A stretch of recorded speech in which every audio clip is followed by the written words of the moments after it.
des initiatives positives qui, à mon sens, sont en train de contribuer au développement durable de la planète. Donc je vais juste focaliser mon intervention sur ces points-là. Ce que j'ai vu à Rio, surtout dans les side events, donc les événements qui étaient à côté de la conférence principale, c'était beaucoup de gens, de jeunes, de moins jeunes, qui faisaient beaucoup de choses dans leur pays, mais aussi au niveau global, qui créaient des changements. Et ça, pour moi, c'est important de signaler et de s'inspirer aussi. Pour moi, il y avait des mots-clés que j'ai gardés. L'un, c'est qu'il faut travailler sur des projets qui sont action-based. Il faut se focaliser sur les actions. Les projets qui réussissent sont des projets qui suivent une approche intégrée, intégrer les disciplines. On ne parle plus de développement durable, c'est pas juste de l'environnement, c'est pas seulement de l'économie, c'est pas seulement du social, c'est tout ensemble. On parle d'entreprise qui est responsable, qui doit prendre en compte les aspects environnementaux et sociaux. On parle de développement de communautés urbaines, de bâtiments, etc., qui est mon domaine, où on prend une approche intégrée, où tout le monde contribue. Les projets qui réussissent sont des projets qui sont à l'écoute du peuple. Donc c'est community-based. On pose les bonnes questions aux bénéficiaires des projets. On les écoute, on les fait participer et on leur donne un sens de ownership. C'est leur projet, donc c'est à eux. Nous, l'association, on les guide, on formule ces projets pour eux, mais au bout du compte, c'est leur projet. Ils doivent se l'approprier. Donc ça, c'était un aspect important. Il y avait beaucoup de discussions au niveau global, et les gouvernements, ils font ce qu'ils font, c'est leur travail de discuter, formuler des déclarations, etc. Mais au bout du compte, les projets phares, c'était des projets qui venaient du local, qui avaient une intervention locale bien ancrée dans leur environnement, disons, dans leur communauté ou leur environnement naturel.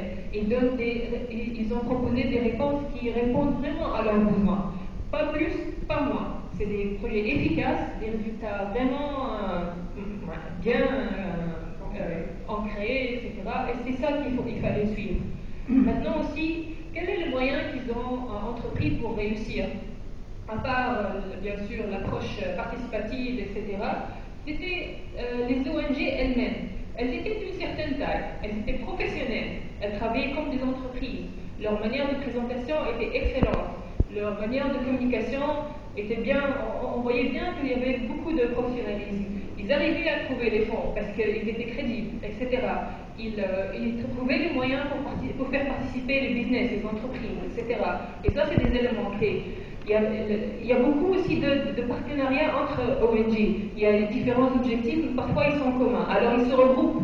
Quand on parle de communication de la société civile avec le gouvernement, est-ce que la question, le gouvernement n'est pas en train de les écouter, ou est-ce qu'on n'est pas en train de donner un message commun avec la force qu'il faut pour que le gouvernement nous écoute? Et je pense qu'il faudra nous questionner sur ces aspects-là. Maintenant, pour répondre à la deuxième question, donc pour moi d'abord, Rio + 20, c'était l'inspiration. C'était pas seulement la déception. C'est où est-ce qu'on peut trouver l'inspiration? Comment on peut retourner en Tunisie et créer ces projets et motiver les gens et leur dire voilà, on peut faire ça, etc.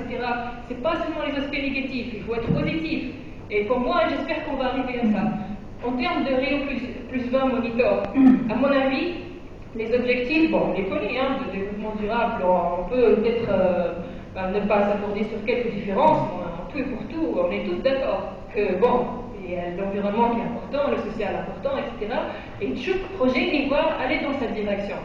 Est-ce que ce genre de plateforme peut inspirer les jeunes avec des démonstrations pratiques de projets en Tunisie qui démontrent qu'on est capable? Vous pouvez faire un projet de la même manière et qui vont contribuer au développement durable.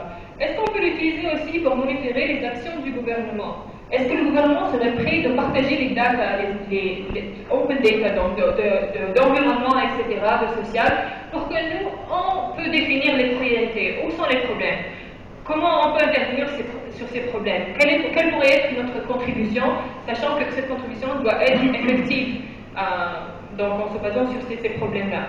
Et à mon avis, c'est là qu'on pourrait utiliser ce genre de plateforme. C'était extraordinaire de voir qu'il y a un forum avec beaucoup de représentants de la société civile qui se sont accordés sur une déclaration commune qui est partie à Rio pour être échangée. Peut-être que ça n'a pas été fait de la manière la plus efficace au monde, mais c'est un très bon début. Est-ce qu'on peut capitaliser sur cet effort qui a été entamé pour le renforcer encore plus, engager plus de gens et faire de sorte que c'est une plateforme de dialogue entre les différents intervenants, non seulement société civile et gouvernement, mais les entreprises et le business, parce qu'au bout du compte, ils sont assez importants quand même pour créer un changement. Et c'est tout ce que je voulais dire. En tout cas, le